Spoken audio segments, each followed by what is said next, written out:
Friends, it's Steph. So today, guess what, guys? I'm super excited. We are done with the general store after today. So I did a few things, and I'll give you a final tour of the whole shop as soon as I finish up the last little bits of things. I did want to show you. So sometimes, I was making mail, and so I thought, I'm going to look on Etsy and see what they have on there. Because you can get 1/12 scale printables.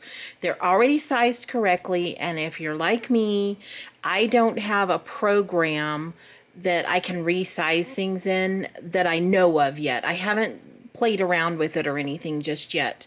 I do have a nice printer upstairs, so I just thought, well, you know what? I'll look and see what I can find to print. So I found some mail printables. It was only $2, and you got all of these. You get these little envelopes that you just cut out. There were little envelopes like these, like just look like little postal envelopes, with the red and blue on them and stuff. So I thought those looked nice. I cut out one of the little letters, and I'll show you that. It's on the counter. I also just cut some little squares out of cardstock. This one's crooked. That's not one of the ones I cut. Here's some. I just cut some squares out of cardstock. I just squiggled some little things on it like it had writing on it. Stuck those in the mail slot. You can buy printables like to make little packages. These I did not. These came with the mail box thing that I have on the wall here. But you can print these types of things off, and you just can stuff them with a piece of cardboard or foam board or something and wrap them up and make them like a package. So I already had some of those, so I didn't do that. So here's my Fast and Furious little rug, y'all. So all I did was I traced around something. I made a circle. I don't even remember what it was. And then I had this black yarn, and I don't know, y'all, what's all over it, but it's like got stuff. But I figured it wouldn't be very clean in the general store anyway. So I have this, and so what I'm going to do is very quickly, cut it out. So after I did that, I started it in the center, which was the hardest part. I just put glue around it and glued a little more as I went around.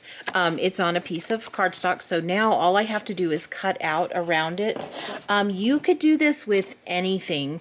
You could do this with like twine, and I'll show y'all. I have some twine as well.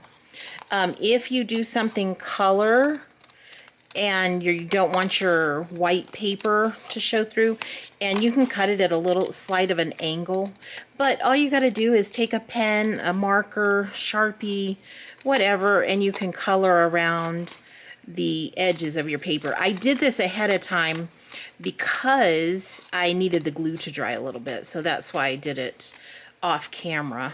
And I'm kind of glad I did, because y'all, I had glue all over me. Oh, and I have to tell y'all, so I've been sitting here for 40 minutes trying to get this video up and going. And I've been fighting with flies. I had 2 flies in here that were like attacking me, y'all. But this is like, it's not burlap string. I can't even remember what it's called, but this is just some string that's good to have on hand.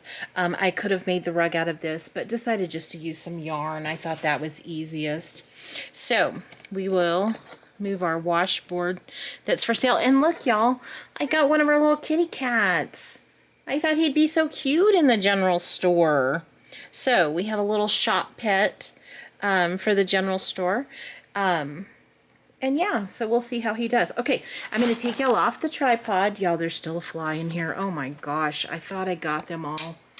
And show y'all everything I've done. Let me close my little thing. Sorry, guys. So I have, the last thing I have to do is I hung up our lantern posts. So we will hang up our lanterns on the outside. I think those look so cute. I love them, y'all. So here is our back shelf. I added the sewing machine. You can see the fabric folded up and on the shelves. I have a lantern there, a pair of binoculars. We're going to pretend that those are candle lanterns. Remember when I ordered extras of those? Always good to have extra stuff. So I just grabbed a couple of those to put some lighting inside of the general store. Our phone, our canned goods, veggies, eggs. I added the flour and the sugar back there. I added the mail. I put a candle up there. There's our mail slots. I guess we'll go back this way. I do still have some empty spots down there, and as I find stuff, I'll add to those slots. Somebody had mentioned in the comments to make soap, and I loved that idea, so I'm going to work on that, and we'll just add that later. And there's our little train. I found the fabric, and let me show you guys. It is, what did I do with it? I had it right here. Of course, y'all, I can never find stuff when I need to. It was just like a sheer fabric, but when I tried looking at how, I just don't like the look. I think that a general store would just have open windows so people could see inside and see what they want to come and get. So I nixed the window coverings. So I did put one of the chest things on the board, but I'm gonna have to, I feel like if I'm gonna put those out, they're gonna have to be glued down, and I'm not quite sure I want to do that yet, so I did not glue them down. I just set them on there so you guys could see them. We have our candy jars, we have our little toys, showed you the lanterns, so we have our kitty cat on the rug, some more is that flour there? There's flour. Our wash bin with the washboard, a basket of fabrics, just an empty barrel, some fabrics on the bolts, our wood, our newspapers. I did hang the axes with the saw, and then everything that's there. So there we go, guys. Oh, I did cover the edges as well with the paper. I need to trim that one a little bit, but you see how it just makes it look a little bit finished, and you're not seeing that foam core on those boards as you finish it up. So guys, what do y'all think? Let me know. I'm super excited to be done with this project. It did take way longer than I anticipated, so I guess my advice would be always anticipate things taking 3 times longer than you expect when you start a build, especially if you start one from scratch.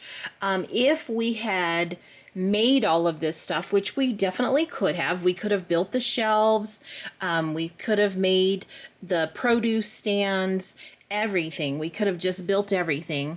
Then it would have taken considerably longer. And I think one of the easy things about these builds is that you can make it anything you want it to be. You can purchase every single item that you want to put in your room box, or you can build some and buy some pre-purchased ones like what we did.